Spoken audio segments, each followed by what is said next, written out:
ભવસંભવ ભીતિભેદનમ સુખસંપત્કરુણાનિકેતનમ વ્રતદાન તપઃ ક્રિયાફલમ સહજાનંદ ગુરુમ ભજે સદા.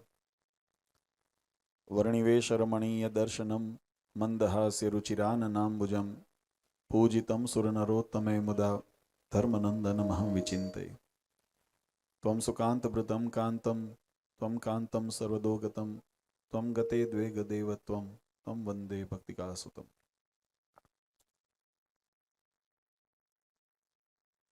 સર્વ અવતારી સર્વ કારણના કારણ આપણા સૌના મોક્ષદાતા ઈષ્ટદેવ ભગવાન શ્રીહરિની છત્રછાયામાં પવિત્ર ધરા ગોધરાને આંગણે આયોજિત દિવ્ય શાકોત્સવ મહોત્સવ પ્રસંગ અને એ અંતર્ગત કાર સેવકોનું સત્કાર સમારોહ એવં ભારતીય જન જાગૃતિ ચેતન જાગૃતિની જે ગૌધરા રાષ્ટ્ર જે ગૌ માતા રાષ્ટ્રમાતાના સંકલ્પ સાથે એને જાગૃતિનું અભિયાન આવા શુભક સમયની અંદર મંચો પર સમાસીન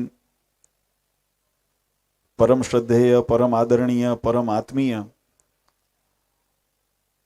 જેમને હમણાં આપણને સૌને પોતાના દિવ્ય આશીર્વચનો દ્વારા પાવન કર્યા એવા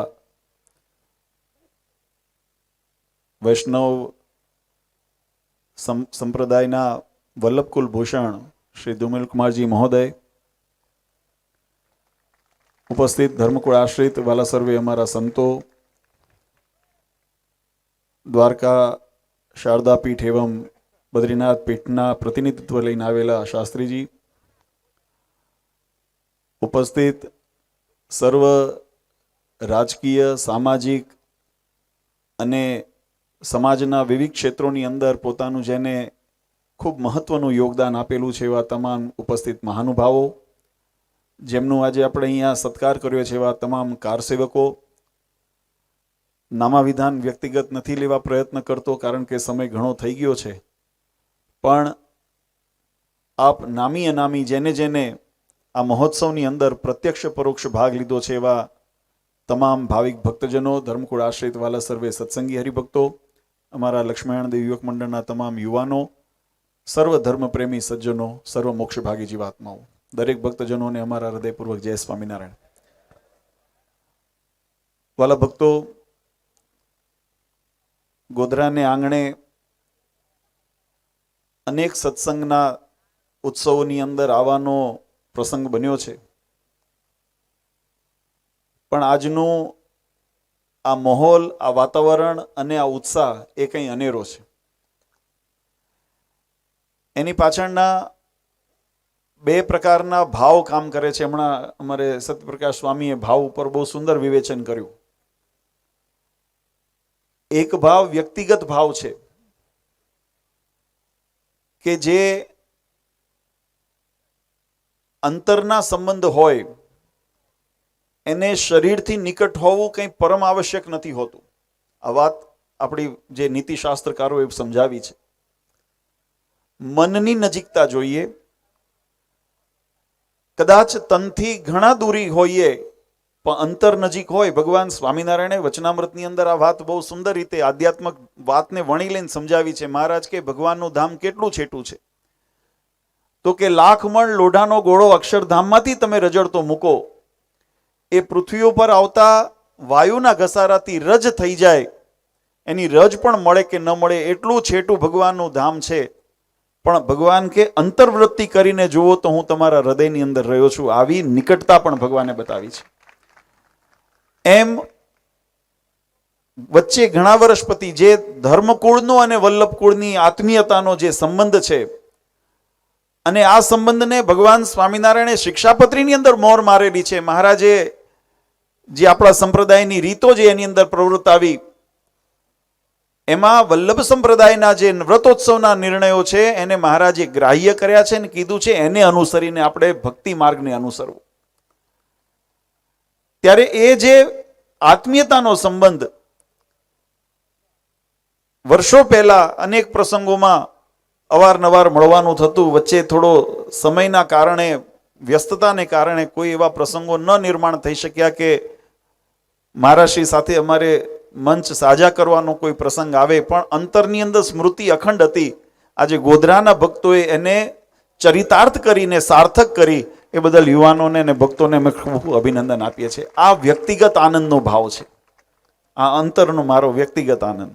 અમારા સર અહીંયા બેઠા છે, અમારા અમને શિક્ષાના અમને ગુરુ છે, એમને પણ મળવાનો ઘણા વખત કોલેજ છૂટ્યા પછી 1-2 વખત ફોન ઉપર વાત થઈ, આજ મળ્યા. એ પણ અંતરનો વ્યક્તિગત આનંદ છે. અને એક છે એ સામૂહિક આનંદ, વૈશ્વિક આનંદ. એ વૈશ્વિક આનંદ એટલા માટે છે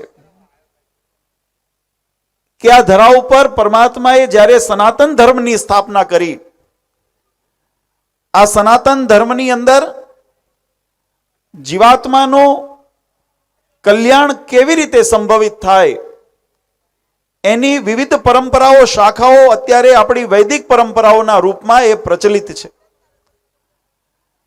આ વિશ્વની અંદર એક જ માત્ર આપણી એવી સંસ્કૃતિ છે. હમણાં પત્રકાર મિત્રો અમને પૂછતા હતા ત્યારે પણ અમે કીધું કે આ ભારતની એક જ એવી ભૂમિ છે, આપણું એક જ એવું રાષ્ટ્ર છે જે ભૂમિને માનો દરજ્જો આપે છે, માતૃભૂમિ કહેવામાં આવે છે.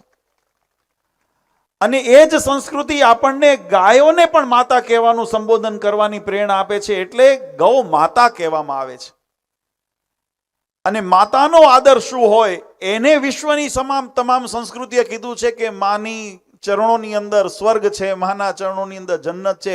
પણ આ માનું સ્વરૂપ કેવું હોય એ જો બતાવ્યું હોય ને, તો આપણી ભારતીય હિન્દુ વૈદિક પરંપરાએ બતાવ્યું છે કે માનું સ્વરૂપ કેમ છે. જનની કોણે કહેવાય? માત્ર શરીરની ઉત્પત્તિ કરાવે, જનની નથી. એને તો મહિમા છે, એટલે પહેલી શરૂઆત જ થાય માતૃદેવો ભવ. આપણી સંસ્કૃતિની શરૂઆત એ થાય માતાને દેવ તરીકે પૂજીને પહેલી અહીંયાથી ચરણ અહીંયા નમાવાના, ત્યાં માથું નમાવાનું છે. અને એ માતૃત્વની વ્યાખ્યાની અંદર કેટલી વિશાળતા આવી, ત્યારે એની અંદર માતૃદેવો ભવ, પિતૃદેવો ભવ, પછી આચાર્ય દેવો ભવ. કારણ કે એ પણ જીવાત્માને પોષિત કરીને આપણા શાસ્ત્રોની અંદર વૈષ્ણવજનના 2 જન્મ બતાવ્યા છે. શાસ્ત્રોના વિધાનની અંદર ઊંડા જઈએ તો સમય ઘણો થાય, પણ સંક્ષિપ્તની અંદર વાત સમજીએ તો દરેક વૈષ્ણવ જીવ છે, જે દરેક દ્વિજ જેને કહેવામાં આવે છે, એના 2 જન્મ બતાવ્યા છે. એક શરીરની જ્યારે ઉત્પત્તિ થઈ, જેને માટે માતા પિતા જેના એના જન્મદાતા છે, એનો પહેલો જન્મ બતાવ્યો. અને બીજો જન્મ બતાવ્યો જ્યારે એ શરીરને ચૈતન્યવંતું કરનાર જે આત્મા, એ આત્માને જે જાગૃત કરીને એને બ્રહ્મરૂપની અંદર જે સ્થિત કરે છે, એવા જે પોતાના ગુરુ, એવા આચાર્યો હોય, એના દ્વારા જ્યારે દીક્ષા થાય ત્યારે એને દ્વિજ કહેવામાં આવે છે. એને ત્યારે બીજો જન્મ બતાવવામાં આવ્યો છે. અને એટલા માટે વાલા ભક્તો, આજે આપણી આ સનાતન વૈદિક પરંપરા, એની જે ખૂબી છે, કદાચ જગતની અંદર, વિશ્વની અંદર તમે જાઓ ને તો એ જોટો નહીં મળે. ઘણા ભૌતિકવાદને વરેલા છે, ઘણા વ્યવહારવાદને વળેલા છે, પણ આપણી સંસ્કૃતિ આધ્યાત્મિક માર્ગને વરેલી છે. અને આધ્યાત્મિક માર્ગ ખાલી એવું ન માનશો કે ભગવાનને મર્યા પછીની પ્રાપ્તિ માટેનો જ ઉદ્બોધન કરે છે. માનવ જીવનને સાર્થક બનાવવા માટે ધર્મો હિ એશામ અધિકો વિશેષો, જેના જીવનની અંદર ધર્મ રહેલો છે. નહીતર તો સામાન્ય પ્રકૃતિ છે ને, શરીરધારી પંચભૂતના બનેલા જે પિંડો હોય, એની એક ગુણવત્તા હોય, એની એક પ્રાકૃતિક ગુણધર્મ હોય. અને એ ગુણધર્મ તમામમાં સામાન્ય હોય. આહાર નિદ્રા ભય મૈથુનમ ચ સામાન્ય તે પશુભી નરાણામ. આ સંસારની અંદર જેટલા શરીરધારી છે ને, એ તમામની અંદર એ સમાન વર્તતું હોય. દરેકને ભૂખ લાગે, ઊંઘ લાગે, તરસ લાગે, દરેકને બીક લાગે, આ તમામની અંદર વર્તતો હોય જીવ પ્રાણી માત્રની અંદર. પણ ધર્મો હિ એશામ અધિકો વિશેષો ધર્મેણ હિના પશુભી. જેના જીવનની અંદર ધર્મ પ્રધાનપણે રહ્યું ને, એ માનવતાનો વાસ્તવમાં અધિકારી છે, એને માનવ કીધા છે. અને એટલા માટે વાલા ભક્તો, આપણી સંસ્કૃતિનું ગૌરવ ત્યાં વધે કે માનવને હકીકતમાં જો માનવ બનાવ્યા હોય ને, તો આપણા વૈદિક ધર્મોએ, આપણી પરંપરાઓ બનાવ્યા છે, એના સંસ્કારોએ બનાવ્યા છે. અને એ સંસ્કારના જતન માટે જે આપણી આર્ય જે સંસ્કૃતિ છે, આપણી વૈદિક સંસ્કૃતિના રક્ષણ માટે આપણે જેમ હમણાં વાત કરી કે હજારો વર્ષોથી જ્યારે આના ઉપર આક્રાંતાઓના જ્યારે આક્રંત થયા અને અનેક પ્રકારે આપણી સંસ્કૃતિને નષ્ટ કરવાના પ્રયત્ન કર્યા, ત્યારે સમયે આમ તો ભગવાન મહારાજે પોતે, ભગવાન કૃષ્ણચંદ્રએ કીધું છે કે જ્યારે જ્યારે આ ધરા ઉપર ધર્મની ગ્લાનિ થશે, અધર્મ વધશે, યદા યદા હિ ધર્મસ્ય ગ્લાનિર્ભવતિ ભારત, તદાત્માનમ સૃજામ્યહમ, ભગવાન કે અમે સર્જન રહીશું. પણ દરેક વખતે ભગવાન પ્રકૃત રૂપે નથી આવતા. ભગવાનના અવતારોના અનેક પ્રકારે શાસ્ત્રોની અંદર વિધાન બતાવ્યા છે. એની અંદર ષટ વિકારની અંદર ષટ પ્રકારને પ્રધાનપણું આપ્યું છે. પૂર્ણ અવતાર, કલા અવતાર, આવેશા અવતાર, પ્રવેશા અવતાર, અંશા અવતાર, અંશાંશ અવતાર, આવા અનેક વિધાનો એની અંદર બતાવેલા છે. ભગવાનનું એક જ સ્વરૂપ નથી. મહારાજશ્રી હમણાં ખૂબ સુંદર વાત કરી કે આપણા વચનામૃતની અંદર પણ ભગવાન સ્વામિનારાયણે આ વાત બતાવી છે. ભગવાનને સગુણ પણ કીધા છે, નિર્ગુણ પણ કીધા છે. સગુણ એટલા માટે કીધા છે કે જ્યારે પરમાત્મા પોતે પોતાની ઈચ્છા કરી સ્વતંત્ર છે એટલે નિર્ગુણ છે, કોઈ બંધનમાં નથી. એ સર્વના સ્વામી છે, સર્વના નિયંતા છે, સર્વમાં વ્યાપક છે અને સર્વના ધણી છે. એટલે એને આ સ્વામી શબ્દથી સંબોધવામાં આવે છે. એ જેવા નારાયણ પુરુષોત્તમ પરમાત્મા શ્રી હરિ, એનું સ્વરૂપ જે છે એ નિર્ગુણ પણ હોઈ શકે અને સગુણ પણ હોઈ શકે. પોતાના ભક્તોને લાડ લડાવવાને માટે, પોતાના ભક્તોને દર્શનનું સુખ આપવાને માટે, સેવાનું સુખ આપવાને માટે ભગવાન સગુણપણું પણ ધારણ કરતા હોય છે. અને એવી જ્યારે વિકતિ આપણા શાસ્ત્રોએ બતાવી હોય ત્યારે એ પરમાત્માના સ્વરૂપની ઓળખાણ જીવાત્માને થાય. એ જે પરમાત્માને પ્રાપ્તિનો માર્ગ છે એની પોષણ જીવાત્માને થાય. એના માટે ભગવાન આ ધરા ઉપર પોતે ધર્મ સંસ્થાપનાર્થાય સંભવામિ યુગે યુગે, ધર્મનું સંસ્થાપન કરવા પધારતા હોય છે. પણ દરેક વખતે પરમાત્મા જ કામ કરે એવું નથી હોતું. કરે કોઈની પાસે કરાવે છે. જ્યારે મહાભારતનું યુદ્ધ થયું ને તો ભગવાન પોતે શક્તિમાન હતા. મહાભારતના યુદ્ધની અંદર ભગવાન બિરાજમાન હતા કૃષ્ણચંદ્ર, પણ છતાંય નિમિત્ત એમને પાંડવોને અર્જુનજીને એમને બતાવ્યા. અર્જુનજીને કીધું, નહીં તો ભગવાનને એમ ધાર્યું તો એમ કહેવાય કે જેના પ્રકૃતિના વિલાસ માત્રની અંદર ઉત્પત્તિ પાલન પ્રલય થતા હોય એ પરમાત્મા સર્વ સામર્થ્યવાન હોય, એ સંકલ્પ કર્યો હોત તો પરમાત્મા એ યુદ્ધ વગર પણ એ અસુરોનો સંહાર પણ કરી શકત, એને દંડ પણ કરી શકત. પણ મહારાજને નિમિત્ત બનાવવું હતું કે કર્મ કરવાનું જે પ્રધાન, આપણી સંસ્કૃતિ કર્મ પ્રધાન સંસ્કૃતિ છે, કૃપા સાધ્ય છે. જો કર્મ કરશું ત્યારે કૃપા નિર્મિત થશે. કર્મ વગર કૃપા ન થાય. કર્મ કરવાનો ટેકો જ્યારે ભગવાન કૃષ્ણચંદ્રે ગોવર્ધન તોલ્યો ને ત્યારે ભગવાન, હમણાં સ્વામીએ મંદિરની વાત કરી, ગરડા મંદિર જ્યારે મહારાજ બનાવતા હતા ત્યારે મહારાજે પણ સુવર્ણનું મંદિર બતાવ્યું કે આવું મંદિર કરવું છે. ભક્તોએ કીધું કે આને આમ રહેવા દો. ત્યારે મહારાજે કીધું તો તમારી સેવાનો અવસર તમને ક્યાંથી મળશે? આ તમને સેવાનો અવસર મળે ને એટલા માટે આ તમને નમૂનો બતાવ્યો છે. હવે સેવા કરો, કારણ કે કર્મ કરશો તો ફળની નિર્મિત છે. ભગવાન કૃષ્ણચંદ્રે જ્યારે ગોવર્ધન તોલ્યો ને, ગોવાળિયાઓને કીધું કે ભાઈ તમે થોડો ટેકો કરજો.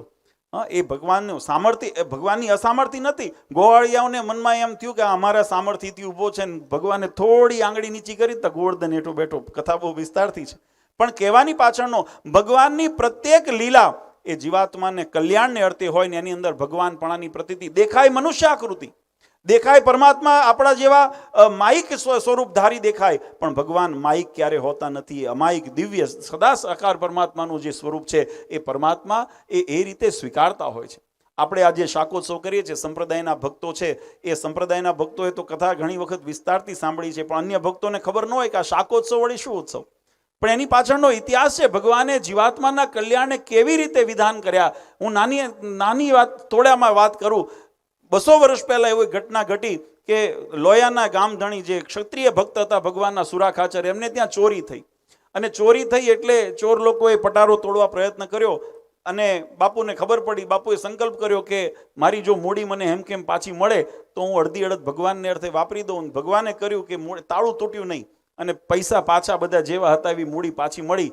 એટલે બાપુએ એમના ધર્મપત્નીને કીધું કે મારો આવો સંકલ્પ છે કે અડધી રકમ ભગવાનને અર્થે, સંતોને અર્થે, સત્સંગને અર્થે, સત્કાર્યને અર્થે વાપરવી છે. ત્યારે એમના ધર્મપત્નીએ બહુ વિવેકી હતા, એમને કીધું કે બાપુ એક વાત કહું, ખોટું ન લાગે તો, જો ચોર લોકોથી પટારો તૂટ્યો હોત તો શું અડધી રકમ તમારા માટે મુકતા જાત? એવું થાય કોઈના ઘરે ચોરી થાય કે ભાઈ અડધો ભાગ તમારો રહેવા દઉં છું? હા, ચોર એવો વિવેક ન રાખે.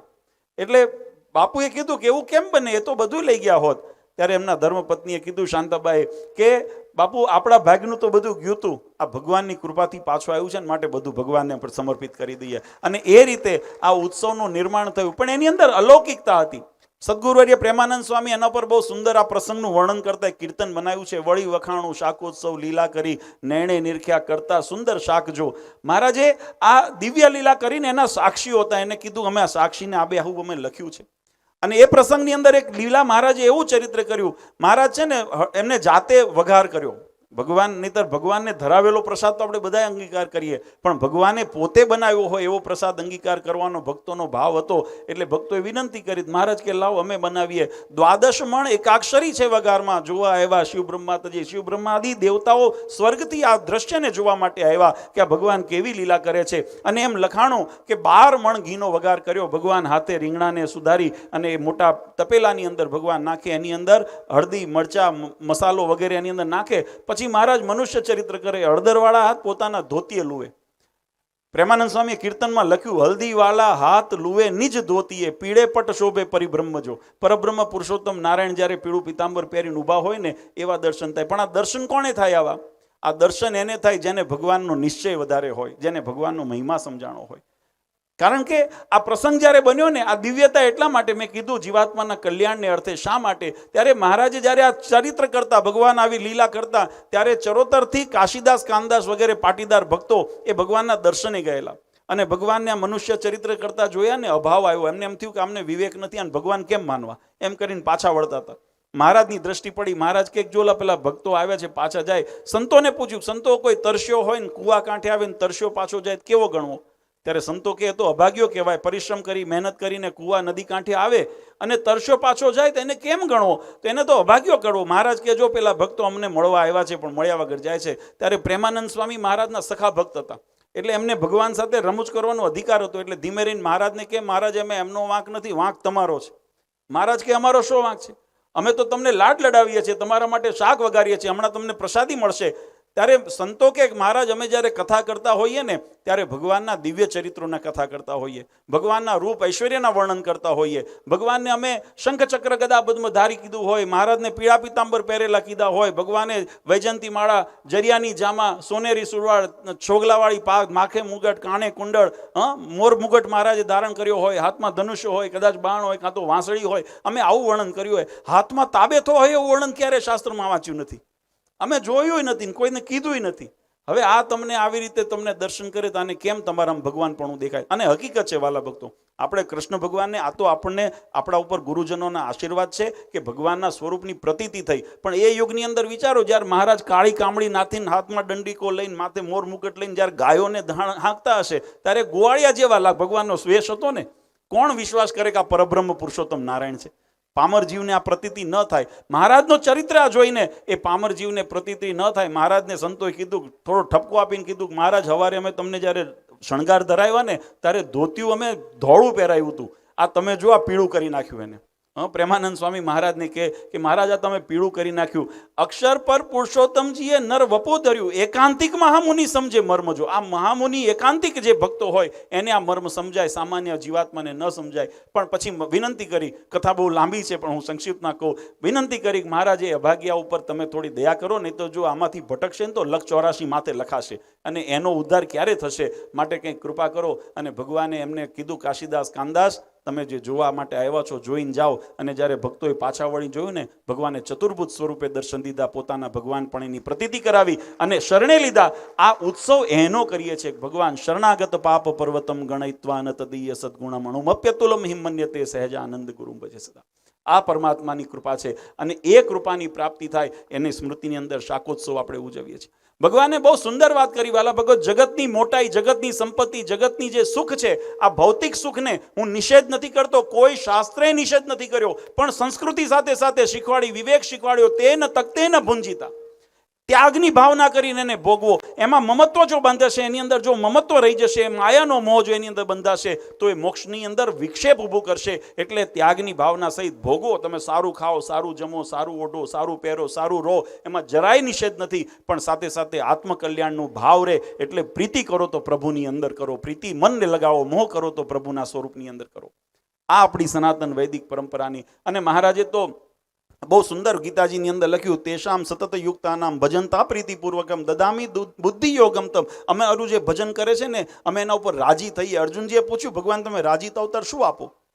કોઈ સંપત્તિ, ધન સંપત્તિ? એ તો મહારાજ કે કર્મને આધીન છે, જેવું કર્મ કરશો એવું અમે આપીશું. પણ એનાથી વિશેષ અમારો રાજીપો એમાં દર્શાય એવું શું? તો ભગવાને બહુ સુંદર વાત કરી, અમે એને એવી સદબુદ્ધિ દદામી બુદ્ધિ યોગમ તમ, અને એને સદબુદ્ધિ આપશું અને એવો યોગ આપશું કે એને મારા સ્વરૂપની અંદર પ્રીતિ થાય, એવું ભગવાન કૃષ્ણચંદ્ર જાતે બોલ્યા. તો આપણને જ્યારે ભગવાનની ઓળખાણ થાય છે, આપણને જ્યારે ભગવાનના સ્વરૂપની અંદર પ્રીતિ થાય છે, તો એનું પહેલું પ્રમાણ માનજો કે આપણા ઉપર ભગવાન રાજી છે. ત્યારે જ આ સંભવ બને, અન્યથા સંભવ ન બને.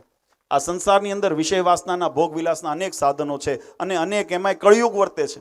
આ કળિયુગ વર્તે છે એટલે એની અંદર ભટકાવનાર પણ અનેક હોય, પણ આપણી મતિ, આપણી સ્થિતિ એ આપણા ધર્મની અંદર, આપણા વિશ્વાસ આપણો જ્યારે ભગવાનની અંદર સ્થિર છે ને, તો એ ભગવાનની કૃપા હોય એની જ રહે. બાકી તો આવતા ડગતા વાર લાગતી નથી. બહુ આનંદની વાત છે કે આપણો આ ગોધરા સત્સંગ સમાજ, પછી વૈષ્ણવ સત્સંગ સમાજ હોય, સત્સંગી અમારા હરિભક્તો હોય, પણ બધાએ હળીમળીને જ્યારે અમે અનેક વખત આ પ્રસંગોમાં આવ્યા છીએ અને અમે એકરૂપતા જોઈ છે કે બધાએ ભક્તોએ પોતાનો સ્વરૂપ માની આપણી સનાતન વૈદિક પરંપરાની ધરોહરને જાળવી છે અને એનું ગૌરવ અમને બધાને છે. મહારાષ્ટ્રીને પણ હોય, અમને પણ છે કે આ ધરોહરને તમે બધાએ નિષ્ઠાથી જાળવી છે. અને એને રક્ષણને માટે આ જે ત્રણેય પ્રસંગનો સમન્વય કર્યો, એની પાછળનો હેતુ એ છે કે મહારાજે જે દિવ્ય ઉત્સવ કર્યો એની તો સ્મૃતિ આપણે કરીએ, બધા ભક્તોને પ્રસાદ લઈએ. આપણે જે જગતની અંદર અનાજ લઈએ છીએ, જે પણ આહાર ભોગવીએ છીએ ને, બધા માયિક આહાર છે. આ પંચેન્દ્રિયથી જે શબ્દ, સ્પર્શ, રૂપ, રસ અને ગંધ, જે આહાર આપણે આરોગ્ય છે ને, આ બધા માયિક વિષયી આહાર છે. અને એની અંદર ગુણનો પ્રભાવ છે. ગુણ એટલે માયાના ત્રણ જે અહંકાર બતાવ્યા, રજ, સત ને તમ, એક યુક્ત છે. એનો જ્યારે પ્રભાવ એની અંદર યુક્ત હોય, એ અંદર અંતરાત્માને આપણું જે મૂળ સ્વરૂપ, આ બ્રહ્મ સ્વરૂપ જેને શાસ્ત્રે કીધું, એ આત્મ સ્વરૂપ તો શાશ્વત છે, શુદ્ધ છે. પણ જ્યારે માયાના વિકારો આમ ઇન્દ્રિયોના માધ્યમે કરીને અંદર પ્રવેશે છે, ત્યારે એને મલિન કરે છે. અને એ મલિન જ્યારે કરે, એટલા માટે આપણે જો વૈષ્ણવ પરંપરા હોય, સત્સંગીની પરંપરા હોય, આપણા શાસ્ત્રોની અંદર લખ્યું ભગવાનને ધરાવ્યા સિવાય કોઈ વસ્તુ આરોગવી નહીં. જળ પણ પીવું હોય તો ભગવાનને ધરાવીને પીવું. શા માટે આ નિયમ કરવામાં આવ્યા? આ માત્ર શરીરના પોષણ માટે આપણે નથી કરતા, કારણ કે શરીરને જો પોષણ આપવું હોય તો ગમે તેવું ખવાય.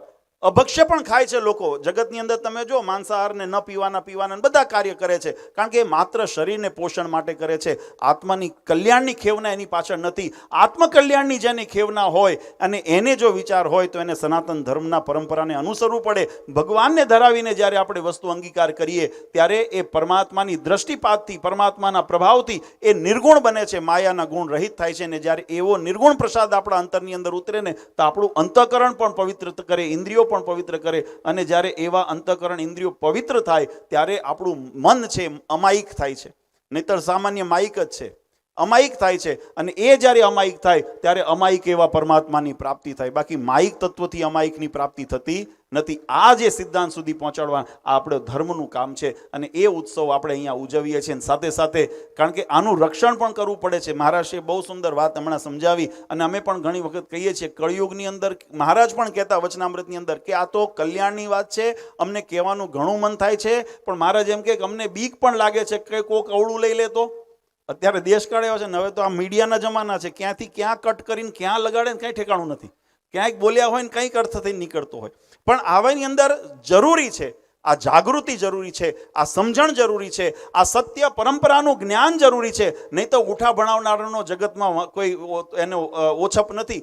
તમને ડગલે ને પગલે ઉઠા ભણાના સ્વાર્થ સિદ્ધ કરવા માટે તમારો ઉપયોગ કરનારા તમને મળે, પણ જો તમને શાશ્વત સુખ સુધી પહોંચાડે, પરબ્રહ્મની જો પ્રાપ્તિ કરાવે, એવું જો કોઈ તત્વ હોય ને, તો આપણી મૂળ વૈદિક પરંપરાની જે સનાતન પરંપરાઓ છે, અને એ પરંપરાને હું કાયમ, અમારે વડતાલ જે ભક્તો આવતા હોય એને ખબર છે, હું કાયમ દ્રષ્ટાંત આપું છું. હંમેશા ક્યારે માણસ ડૂબતો હોય અથવા તો પડતો હોય ને પહાડી ઉપરથી, ત્યારે એને બચાવવા માટે દોરડું નાખવામાં આવે.